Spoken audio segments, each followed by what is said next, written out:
Allez, salut tout le monde les gens et bienvenue pour cette enfin brève sur le jeu Ryzen 3 Titan Lord pour cet épisode 3.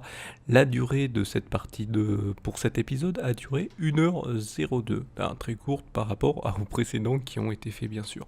Donc continuons avec l'aventure de notre cher fils de barbe d'acier. Au détour d'un chemin non loin du repère pirate se trouve un indigène nommé Bobor. Celui-ci nous explique se cacher ici pour observer les pirates, mais il a malheureusement trouvé une bouteille d'alcool et un abus et s'est retrouvé sous. Celui-ci veut que nous l'accompagnions pour qu'il ne puisse rentrer chez lui sans encombre. Pendant que nous marchons dans la jungle, Bobor montre quelques faiblesses dues à l'alcool ingéré, mais il semble vouloir continuer. Nous arrivons maintenant au point d'eau où se trouve Azali et Bobor semble vouloir faire une pause, mais forçons-le à s'activer pour ne pas qu'il s'assoupisse. Au bout d'un moment de marche, alors que nous arrivons proche de l'entrée du village, Bobor se met à tomber de fatigue et donc le à se relever et celui-ci se force à continuer pour enfin que nous arrivions à l'entrée du village et laissons Bobor rentrer chez lui. Dans le village, nous faisons la rencontre de Bahati qui semble vouloir en savoir plus sur ce qui se passe en dehors de son village et nous indique que les pirates ne sont pas une menace, au contraire de toutes les créatures se trouvant dans la jungle. La nuit étant tombée depuis un moment, profitons d'aller nous allonger sur un lit pour dormir, mais nous voilà transportés dans le monde souterrain. Là-dedans, nous faisons la rencontre de Mendoza, le mage vu lors du premier opus des jeux Ryzen.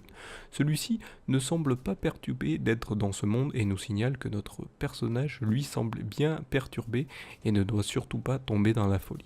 Après de nombreuses questions, Mendoza semble agacé et décide de s'évaporer. À notre réveil, nous annonçons à Bonne ce qui est arrivé dans le monde souterrain et celui-ci comprend ce qu'il s'est passé et nous dit de faire attention à nos paroles et à nos actes.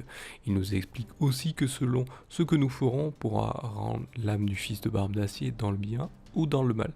Si nous avançons dans le mal, nous risquerons d'être d'un des souffribles des monstres du monde souterrain et d'être de plus en plus forts, alors que nos actes de bienveillance nous permettront d'être un peu plus résistants. Bones dit ensuite qu'il nous soutient malgré quelle voie nous choisirons.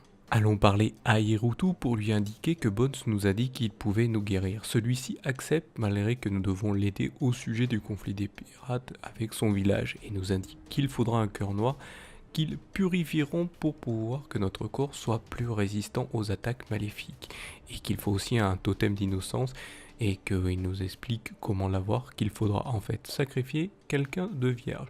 Nous refusons cette demande, mais il nous propose une autre alternative à la place, celle de ramener des os d'un petit singe. Allons donc à la recherche de cela. Mais avant d'aller rechercher tout ça, allons d'abord rechercher les affaires de Léonard dans une petite crique cachée. Après de nombreux combats contre les lézards aquatiques, nous retrouvons enfin le sac de Léonard et allons lui rapporter. En lui rendant, celui-ci nous offre quelques cristaux magiques et nous le remercions et le laissons à ses occupations de mage. Retournons voir maintenant Azali et au lieu de lui donner un signe d'amitié qu'elle nous avait demandé, offrons-lui plutôt quelques pièces d'or. Celle-ci nous remercie de notre générosité et nous montre un signe d'amitié et accepte enfin que les pirates puissent prendre de l'eau à la source. Nous pouvons donc maintenant aller prévenir Puddy que le ravitaillement en eau est maintenant reparti. Heureux de cette nouvelle, il nous remercie sagement. De retour au repère pirate, nous entrons dans l'épave et faisons la rencontre de Cunningham qui semble être un botanologue et nous propose de trouver une plante qu'il observe depuis un long moment, mais dont son précédent spécimen a malheureusement pas survécu à la conservation. Il nous fournit donc une transformation en perroquet et nous explique que cette plante se trouve en hauteur sur un lieu difficile d'accès. Nous irons donc rechercher cela. En sortant de l'épave, plus en retrait du repère, nous faisons la rencontre de Colby, un pirate qui semble être contre depuis le début de la météorite de Noël et donc en retrait d'avec les autres pirates. Mais les autres pirates semblent voir comme quelqu'un de faible. Il nous demande donc de faire un duel contre lui que nous devrons perdre selon ses dires pour l'aider à montrer qu'il n'est pas ce qu'on dit.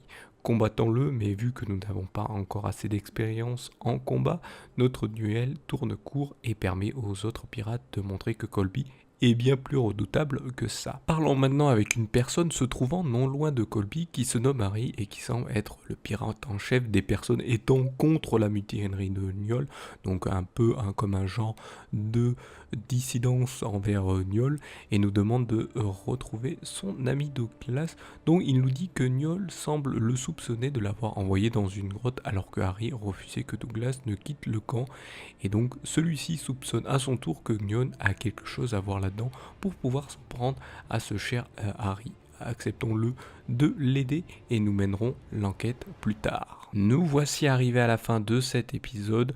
Je vous laisse maintenant en compagnie de la timelapse et de la musique et je vous retrouve juste après.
Nous voilà arrivés à la fin donc de cette enfin brève sur le jeu Ryzen 3 Titan Lord pour cet épisode 3.